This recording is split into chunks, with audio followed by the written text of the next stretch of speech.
بسم اللہ الرحمن الرحیم۔ ناظرین، آپ دیکھ رہے ہیں گڈ نیوز ٹی وی اور میں ہوں آپ کا ہوسٹ یوسف مدنی۔ ناظرین، آج میں بات کروں گا سول ریفارم کے حوالے سے، اور جو وزیر اعظم صاحب اور ان کی ٹیم، ہمارے وزیر قانون جو کہ اس وقت نسیم صاحب ہیں، انہوں نے ایک آج ڈیبیٹ بھی کی ہے۔ وزیر اعظم صاحب نے بھی ایک تقریر کی ہے، ایک تقریب ہوئی ہے باقاعدہ کہ ہم سول ریفارم کریں گے اور ہم اپنے فوجداری قوانین کو چینج کریں گے۔ تقریباً وزیر قانون صاحب نے جو بتایا کہ 700 قسم کے جو ہمارے قوانین ہیں ان میں تبدیلی لائی جائے گی۔ یعنی انہوں نے کہا کہ میں سارے تو نہیں بتا سکتا، میں بھی اس کے اوپر ڈیٹیل سے گفتگو انشاءاللہ اگلی ویڈیو میں کروں گا۔ آج میں اس کے اوپر آپ کو ایک شارٹ سا بتانا چاہتا ہوں کہ 9 ماہ میں، یعنی فوجداری قوانین میں جیسا کہ دیوانی بھی آتے ہیں، کچھ دیوانی کی بھی کوشش یہی کی جا رہی ہے، جو کہ جائیداد زمینوں کے معاملات ہوتے ہیں، کہ کچھ زمینوں جائیدادوں کے معاملات فوجداری ہوتے ہیں اور کچھ دیوانی ہوتے ہیں۔ جو دیوانی ہوتے ہیں ان کا بھی 1 سال کا بتایا جا رہا تھا پہلے، لیکن اس کی بھی ڈیٹیل پوری کے ساتھ میں آپ سے بات کروں گا۔ جو آنے والے دوست ہیں، نئے آنے والے دوست ہیں، وہ ہمارے چینل کو سبسکرائب کر لیں، لائک شیئر کریں۔ ناظرین، آج جو تقریب ہوئی ہے، آج تقریباً 27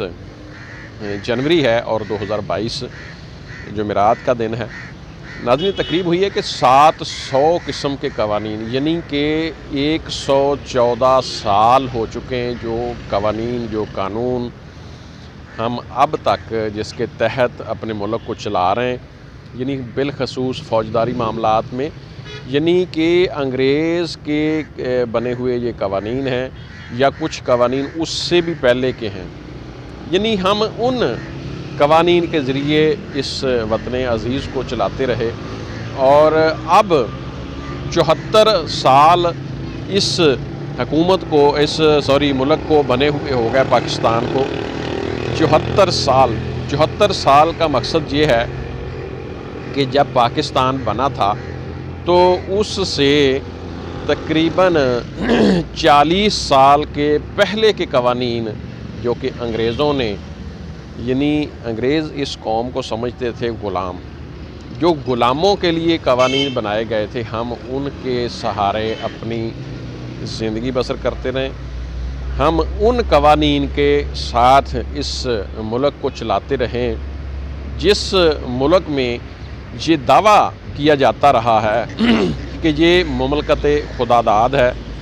اس کی اصل حاکمیت اللہ تعالیٰ کے پاس ہے،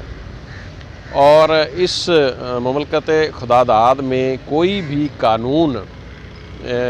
مطلب قرآن و حدیث کے منافی نہیں بنے گا، اور بننا بھی نہیں چاہیے تھا۔ لیکن جو فوجداری قوانین جن کے تحت ہم زندگی گزار رہے ہیں، یا ہمارے ساتھ جو تھانوں میں، عدالتوں میں، کچہریوں میں، یا اس طرح عام لائف میں جو سلوک ہمارے ساتھ ہوتا رہا، وہ ایسے قوانین تھے کہ 114 سال قبل کے بنے ہوئے تھے۔ ناظرین، میں آپ کے سامنے یہ چیز بھی رکھنا چاہتا ہوں کہ ہم اس مملکت کو خدا داد مملکت کہتے ہیں۔ خدا داد مملکت کہنے کے ساتھ ساتھ ہم یہ یقین رکھتے ہیں کہ یہ جو وطن ہے پاکستان، جو کہ اسلام کے نام پر بنا ہے، اسلام کے نام پر اس ملک کو بنانے کے بعد اس کے اوپر اصل حاکمیت ہے اللہ تعالیٰ کی۔ یہ ہمارا مسلمانوں کا بلیو ہے، بالخصوص مذہبی طبقہ اس کے اوپر بہت زیادہ زور دیتا ہے۔ لیکن دوسری سائڈ پر آج تک ہم نے اس ملک میں سچ کو عام نہیں کیا۔ آج تک ہماری عدالتوں میں جھوٹی گواہیاں دی جا رہی ہیں،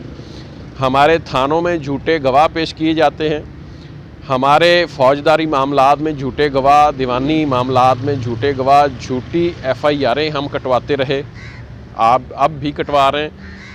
ہم بہت سارے جو ہماری عدالتیں، ہماری تھانے کچہری بھرے پڑے ہیں جھوٹے مقدمات کے ساتھ بھرے پڑے، ان میں میرا خیال ہے ہو سکتا ہے 25% یا 30% بھی حق سچ پر نہ ہو، یعنی سوائے فوجداری، جس طرح کے بہت سارے قتل و غارت کے معاملات اس طرح کے، ان کے علاوہ ہم بہت سارے ایسے معاملات کو لے کے تھانے کچہری میں جاتے ہیں کہ ہم مدعی پارٹی کو ذلیل کریں گے، یا ملزم بعض اوقات کہتا ہے جی کہ ہم ملزم پارٹی کو، جس کو ہم دوسری پارٹی بناتے ہیں، ہم ان کو ذلیل کریں گے۔ پھر ہم تاخیری حربے استعمال کرتے ہیں، جیسا کہ اب بھی اپوزیشن کے بہت سارے لوگ اپنے کیسز میں تاخیری حربے استعمال کر رہے ہیں۔ جی ہوتا ہے، جی آج تک ہوتا آیا ہے۔ یعنی میں اب جو لفظ استعمال کروں گا سمجھانے کے لیے، وہ شاید کچھ لوگوں کو اچھا نہ گزرے، کہ ہم اس ملک کو مملکت خدا داد کہتے ہیں، اور ہم اس میں رہتے ہوئے بطور مسلمان جھوٹی گواہی، جھوٹے مقدمات، جھوٹا ہیر پھیر، بہت ساری ایسی چیزیں کہ ہم جھوٹ بھی بولتے ہیں، ہم دھوکہ دہی بھی کرتے ہیں، ہم نے جو اپنے دین اسلام کی تعلیمات پر عمل بھی نہیں کیا۔ لیکن جو ریاستیں، جس طرح امریکہ، یورپ میں بہت ساری دیگر ریاستیں جو کہ مملکت کو خدا داد مملکت نہیں کہتے، وہ کہتے ہیں جی حکومت بھی عوام کی ہے اور عوام کے ذریعے آتی ہے، عوام پہ حکومت کی جاتی ہے۔ یعنی جس طرح کے جمہوری سسٹم ہے ہمارے، صدارتی سسٹم ہو، پارلیمانی سسٹم ہو، وہ عوام کے معاملات کے حوالے سے بلیو کرتے ہیں، لیکن وہ جھوٹ نہیں بولتے، وہ ہماری طرح لوگوں کے اوپر جھوٹی FIRیں نہیں کرواتے، وہ ہماری طرح جھوٹے پرچے نہیں کرواتے، وہ ہماری طرح جھوٹی گواہیاں نہیں دیتے عدالتوں میں، تھانوں میں۔ مولانا طارق جمیل صاحب کہتے ہیں کہ میں یورپ یا امریکہ یا مطلب آسٹریلیا، اسی سائڈ کی، انہوں نے مغرب سائڈ کی یا امریکہ سائڈ کی بات کی، تو وہ کہتے ہیں میں ایک وکیل سے ملا، تو میں نے کہا کیا یہاں جھوٹے مقدمات ہوتے ہیں؟ تو انہوں نے کہا جی کہ ادھر کسی کو پتہ ہی نہیں ہے کہ کوئی جھوٹا مقدمہ کسی کے اوپر کرنا ہے، یا کوئی جھوٹی FIR کسی کے اوپر کٹوانی ہے، یا کوئی جھوٹ پر مبنی گواہی کسی کے حوالے سے دینی ہے۔ یہاں لوگ سچ بولتے ہیں، اور کوئی مقدمہ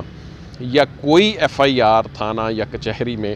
جھوٹ کی بنیاد پر، کسی کو ذلیل کرنے کی بنیاد پر اس جگہ پر، ان ملکوں میں، غیر مسلم ممالک میں تھانے کچہری میں نہیں آتی۔ یہ اندازہ کریں کہ ہم اپنی مملکت کو خدا داد مملکت کہتے ہیں، ہم کہتے ہیں کہ اس ملک کی حقیقی طور پر جو حاکمیت ہے وہ وحدہ لا شریک اللہ پاک کی ہے۔ ہم اس کے نیچے کیا کر رہے ہیں، وہ ہمارا کوئی ایسا عمل نہیں ہے جو کہ ہم جس کے اوپر یہ کہہ سکیں کہ ہم جناب وہ عمل کرتے ہیں جو ہم واقعی یہ مملکت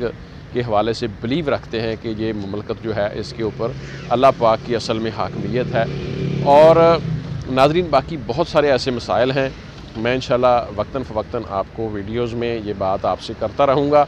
میں آج یہی بتا رہا تھا کہ قوانین چینج ہونے جا رہے ہیں، اس کے اوپر مکمل ڈیٹیل ہم لے کے انشاءاللہ نیکسٹ آنے والی ویڈیو کل یا پرسوں میں آپ کو لازمی دیں گے۔ آپ جو نئے آنے والے دوست ہیں وہ ہمارے چینل کو سبسکرائب کر لیں اور لائک شیئر کریں، ویڈیو پسند آیا تو لازمی شیئر کریں۔ اجازت دیں، اللہ حافظ۔